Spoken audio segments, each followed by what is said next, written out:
Are you eager to sell your home while it's in demand, but are not yet sure where you'll move to next? The concept of post-closing occupancy by a seller has become quite common in Florida over the last several years because it buys the seller some time to decide where to go while remaining in the home even after it's been sold. But before you jump into this type of arrangement, let's discuss the 3 things you must consider. First, have a conversation with your realtor at the time that you're listing the property about the ideal time frame for you to remain in the home. Seeing as the date that you vacate the property has to be agreed upon by the buyer of your home, the timing of closing and the timing of when they can take possession and move their things in must be part of the negotiations that ultimately become a part of the sale and purchase contract.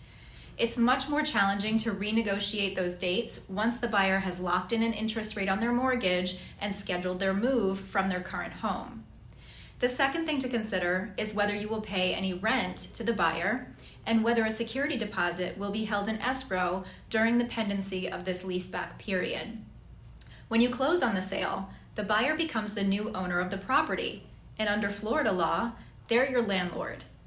And the third thing to consider is having professionals assist you with documenting this agreement.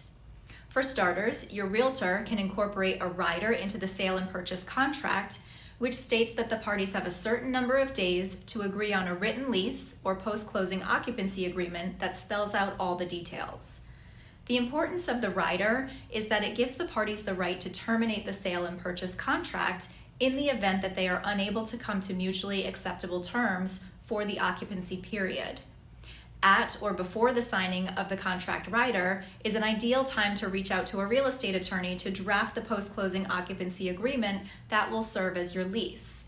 This agreement is subject to the landlord-tenant laws of the state of Florida and should detail not only the rent and security deposit to be paid, but things like which party is obligated to carry hazard insurance, pay the utilities, and maintain all aspects of the property. Once ownership changes hands, maintenance of major things like the roof and AC will likely become the responsibility of the buyer. And the clearer that understanding is, the less likely it is that there will be a dispute. The post-closing occupancy agreement may also need to be relied upon if the seller fails to vacate the property on time. Although the need for an eviction is unlikely, having a well-documented agreement can only help that situation. If you're planning to sell your home and want to discuss your need to reside in the property after closing in greater detail, send a text to 561-225-2676 to set up a time to speak with me.